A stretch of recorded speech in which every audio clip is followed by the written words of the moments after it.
Tara na. Kailangan ko ng ano dito sa... Good morning, guys! Mali pala. Hi guys, this is Maricel. Welcome back to my vlog. So, happy Monday! Monday RDO. So, nakakapag-vlog lang tayo pag may time and RDO pag mga may available na time. Ganun. Pag busy, hindi ko maisingit siya. So, andito na ako sa car park. Time check ay... Saan yung ating phone? Time check, 8:20. Nagising ako, 7:20. Tapos, nag-jump ako sa treadmill. Mga ilang segundo lang. Tapos, na-realize ko, ay, mamalingkin ako ngayon ng maaga para hindi masyadong busy. Sabagay, hindi naman araw-araw busy dito sa kasi nga, lockdown pa rin naman. So, inagahan ko lang para maaga tayong makapagtapos sa mga gawaing bahay. Kasi yung sa LBC box ko, yung form, hindi ko pa siya napipill upan. So, fill upan natin siya mamaya. Tapos, kanina, habang naliligo si Liam, binibilis ako magbihis. Kasi nga, sabi ko, pupunta na ako ng shopping center. Hindi ko siya ihatid. Kasi minsan, inaano ko siya, drop by sa train station pagka wala akong pasok. Or pagka naman, halimbawa umuulan, after work niya, sinusundo ko siya dyan sa sa Broadmeadows train station. Kasi nga, syempre, ikaw ba naman maglakad ng umuulan, mga 10 minutes from Brody to bahay, siya, 10 minutes na lalakarin. So, pero pag dito ka sa shopping center duman sa likod, mga lang, mga 5 minutes, ganun. Malayo kasi siya, medyo malayo ng konti. Tapos, kanina, yun na nga, yung nagmamadali ako na nagbihis. Sakto naman, paglabas ko ng kwarto, lumabas din siya ng shower room. Natawa ako kasi, sabi pa naman sa akin, where you going? Sabi ko, patay na naglasa. I said, I'm going to shopping center, I need to buy something. Tapos sabi niya, can you wait for me? Ayan na, patay na naglason. Nagmamadali nga kasi hindi ko na isasama, hindi ko ihahatid sa train station. Nahuli naman ako. So ayun na nga, nagkintay ako sa kanya ng mga 5 minutes. Kahatid ko lang, kanina.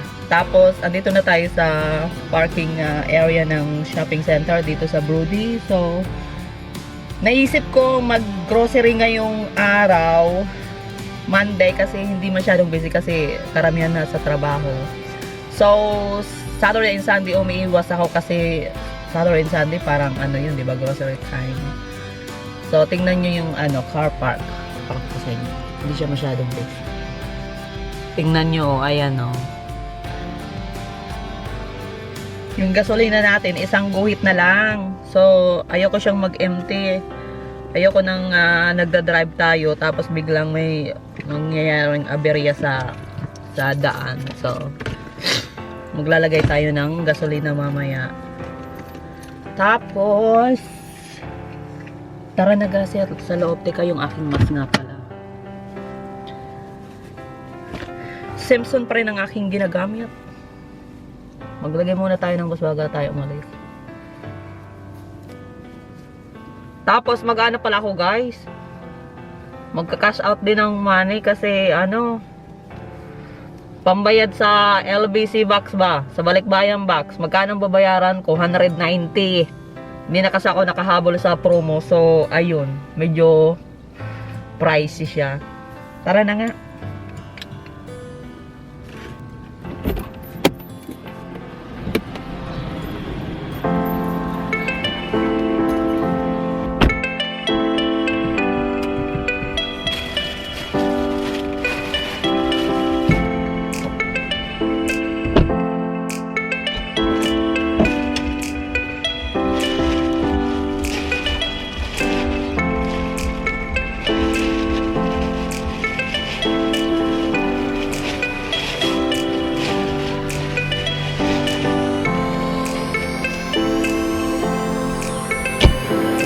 Guys, sarado ang paborito kong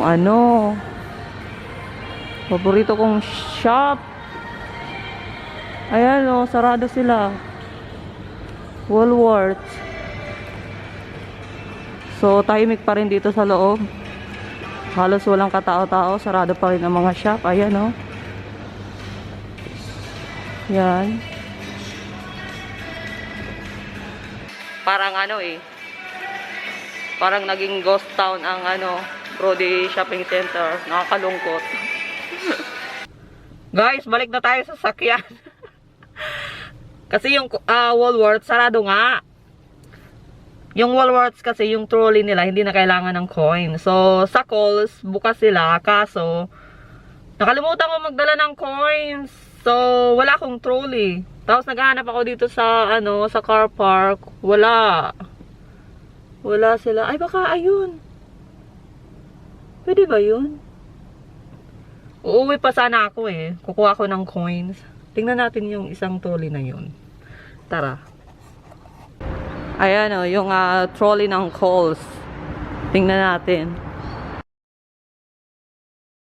Ayan. Ito o, pwede to. O, hindi na Kmart pala siya. Kasaw tayo ng pera.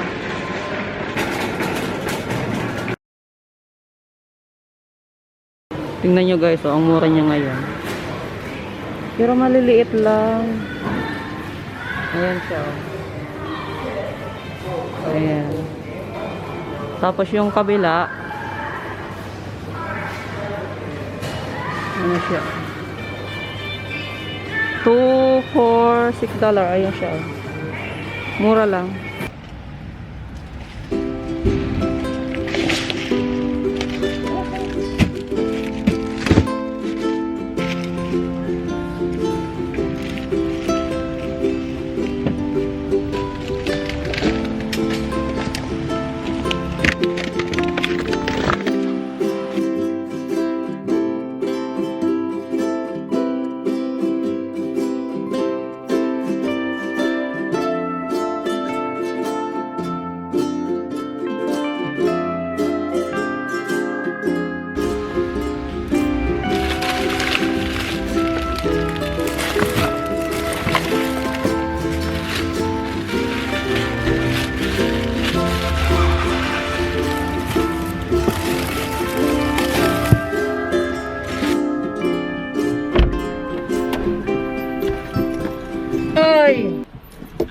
Natapos din. Kadalawang balik ng shopping center. Kasi pagkatapos ko dun sa Kohl's, ano daw? Bumalik ako sa fruit shop. Doon bumili ako ng mga potatoes, mga vegetable. So, hindi ko alam kung ilan pang ating balance. Tingnan ko kung magkano pa ang balance. Nagugutom na ako guys. Hindi pa ako kumakain. 10:32 ng umaga. So, magkano pa ba ang aking balance? Kailangan ko ng petrol. Kailangan ko ng gasolina. O 47. Mga $40 lang. Kaya pa. 47. Okay. Ay, may nagagasolina doon sa aking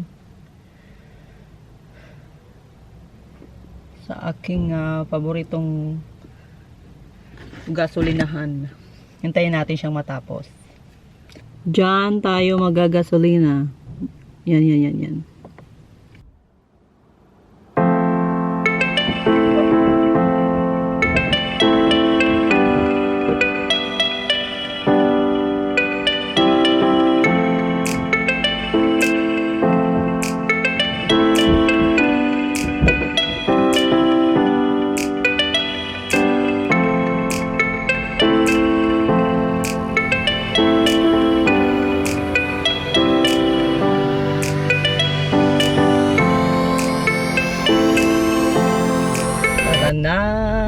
Kailangan ko ng ano dito sa kamerang to.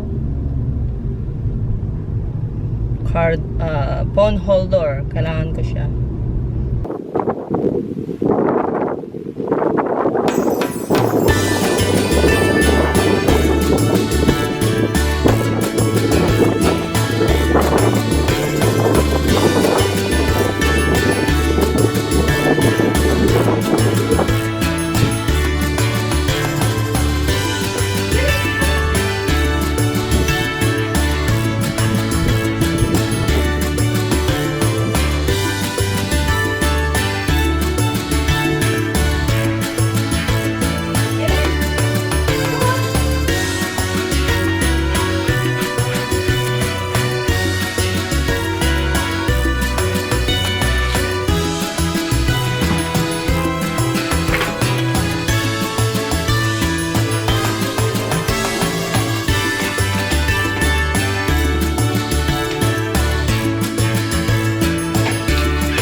bumili ako ng isang tray ng eggs. Maliliit lang siya, oh. Ayan, oh. Small lang siya. Kasi gagawa ko mamaya ng quiche. Ano bang tawag doon? Quiche? Basta yun na yun. Mamaya papakita ko sa inyo. Ayusin ko lang to.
Mo nga.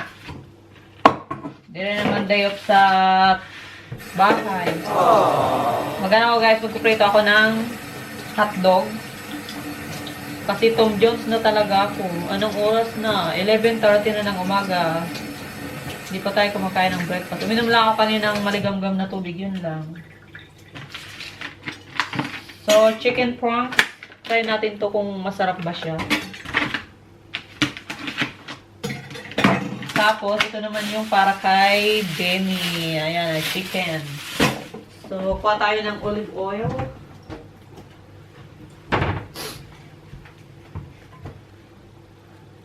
Jenny! What the hell? I can smell you, man.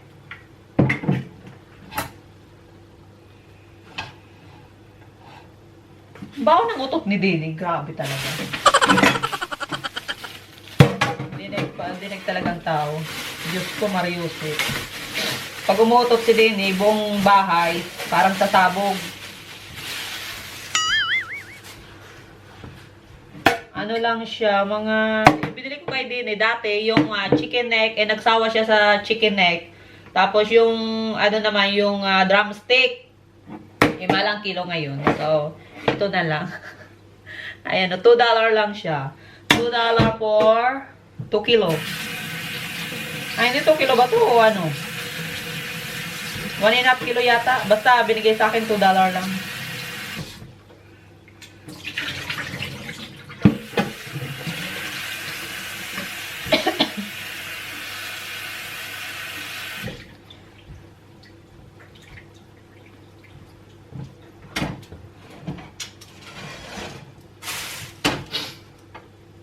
Ay, puti.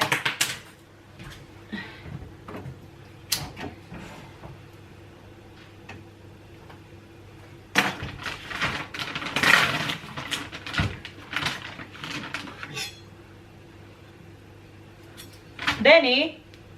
Ito ba lang? Denny!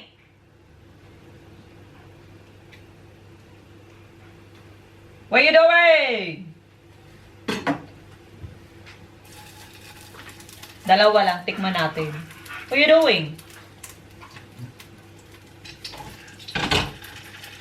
Did you part? Because I can smell it. Smell like so disgusting.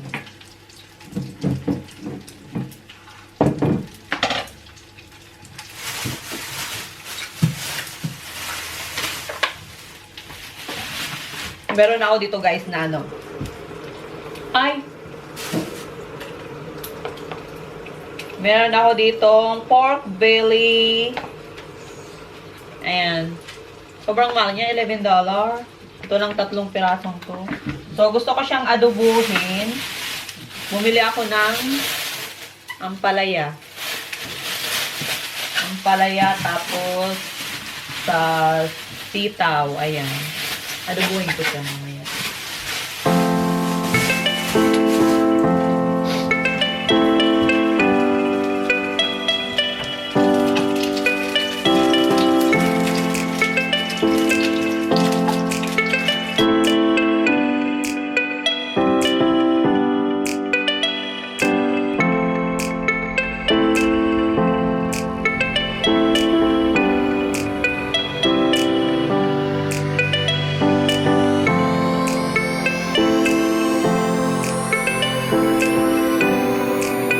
Luto na siya, guys.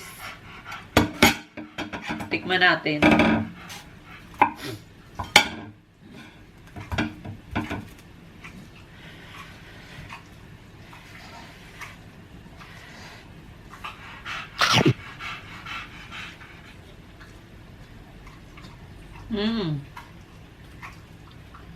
Not bad. Walang hindi masarap sa taong gutom. Denny, oh. Si Denny. Ah. Gusto ko kanin. Mag-rice tayo. Ay.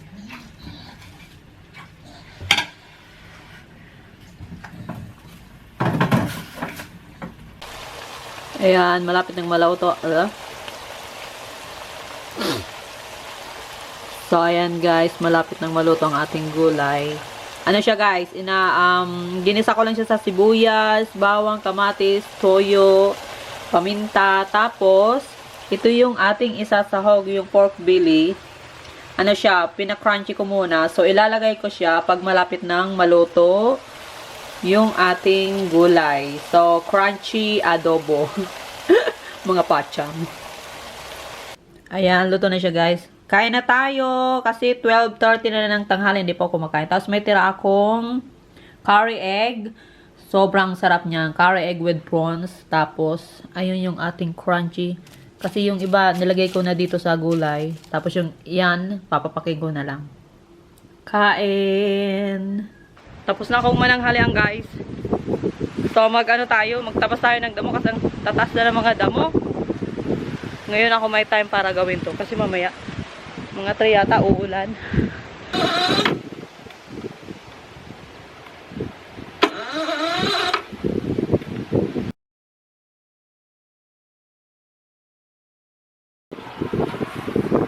Struggle is real.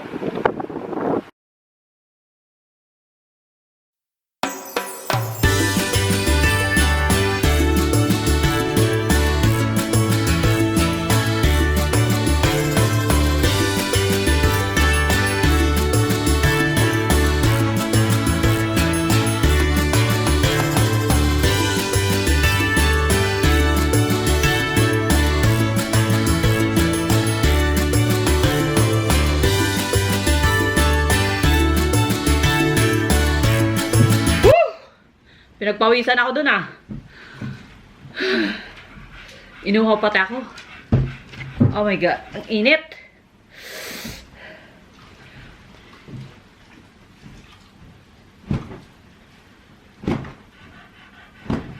Dili pinagpawisan ka rin? Ah, grabe. Yun lang nagpapawis sa akin.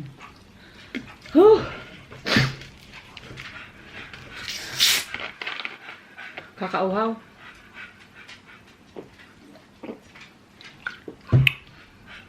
Tinigil ko na kasi naulan na. At least natapos ko.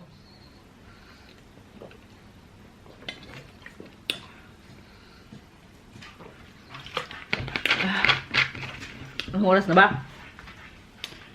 2:17.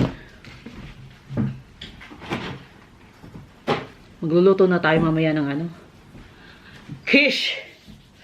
Ah, sarap sa pakiramdam na pinapapawisan. Kunti lang yung pawis pero, Diyos ko. Ingat sa pakiramdam. Mamaya parating na yun si Mister. Matutuwa yun. Malamang.